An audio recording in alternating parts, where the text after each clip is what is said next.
inta la xaqiijiyay 4 ruux ayaa ku geeriyootay 9 kalena way ku dhaawacmeen qaraxan oo geystay qof naftiisa liga oo doonayay inuu galaafto nolosha dad aan waxba galabsan.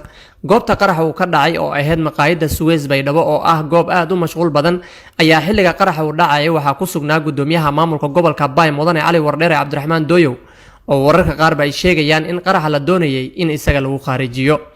Cisbitaalka gobolka Bay ayaa la gaarsiiyay dhaawacyada dadkii waxyeelada ka soo gaartay qaraxa, kuwaas oo gaarayay 11 ruux oo 2 kamid ah cisbitaalka ay ku geeriyoodeen. qaar kamid ah ehelada iyo asxaabta dadka waxyeelada ka soo gaartay qaraxa ayaa cisbitaalka soo buux dhaafiyay iyadoona sidoo kale halkaasi ay gaareen wasiiro ka tirsan Koonfur Galbeed Soomaaliya oo kormeeray dhaawacyada ku jira cisbitaalka. agaasimaha cisbitaalka gobolka Bay oo la hadlay warbaahinta ayaa sheegay in dhaawacyada la soo gaarsiiyay cisbitaalka qaarna ay geeriyoodeen isla markaasina ay jiraan kuwa dhaawacyadooda halis ay yihiin xilligan dhaqaatiirta cisbitaalka ay la tacaalayaan.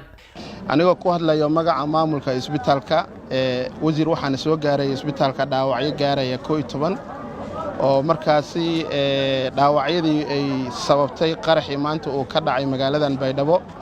dhaawacyadaas waxay inta badan ay ahaayeen dad aad u waaweyn iyo rag oo dhalinyaro ah isugu jireen. waxaa kali ku jira hal qof oo dumar ah oo maamo da'deeda lagu qiyaasay 55 jir ah. maamada marka kaligeeda xitaa ma aan waxa la socday saygeeda ama odageeda oo bajaaj markaas la saarnaa. marka tirada guud ahaan 11 ka hadda isbitaalka soo gaaray 2 qofood isbitaalka ay ku geeriyoodeen. dhaawacyadoodu waxay ahaayeen dhaawacyo halis ay ahaayeen. 2 qofoodna qaybta emergency-ga ama qaybta loo yaqaan ER-ka bukaan socodka ayaa lagu dhabiibay dib ay ugu laabteen xaafadahooda. waqti xaadirkan aan kula hadlayo isbitaalka gobolka Bay waxa la daaldhaceynaa ee noo jiifaan oo dhaqaatiirta ay ku mashquulsan yihiin 7 qofood ay jiifaan. 7daas qofood waxa ugu daran dhaawacyadooda 2 qofood sida hadda aad aragteen oo ay jiifaan qaybta loo yaqaano HDU-ga ama qaybta loo yaqaano intensive course unit-ga qaybta ICU-ga.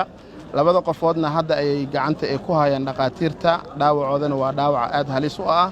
marka waxa dhaqaatiirta ku bixinayaan juhdi ay ku bixinayaan dhaawacyada kale 5 kale qaybaha ay jiifaanna waa aad bay u ladan yihiin. waxa laga yaabaa saacadaha soo socdo inay dib xaafadooda ugu laabtaan.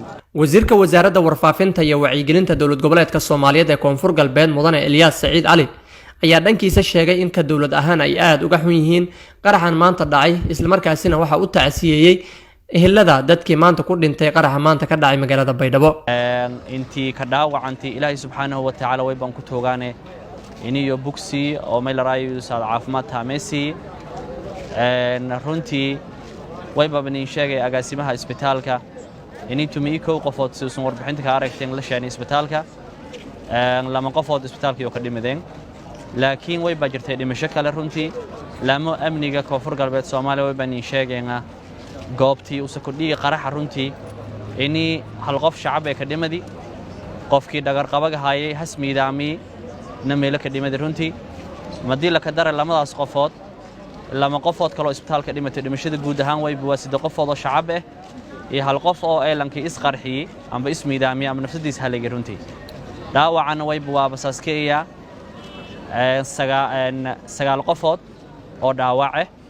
qaraxan ayaa ku soo beegmaya xilli food ay nagu soo hayso bisha barakeysan Ramadaan xilliyadaas oo kooxda argagixisada Al-Shabaab ay si laba jibaaraan weeraradooda balse ciidanka xoogga dalka Soomaaliyeed iyo kuwa booliska gaarka dowlad goboleedka Soomaaliyeed ee Koonfur Galbeed ayaa heegan la geliyay. maantana waxa lagu arkayay wadooyinka magaalada Baydhabo iyagoo howlgalo ka sameynaya. Siraaj Sheikh, warbaahinta qaranka Soomaaliya, Baydhabo.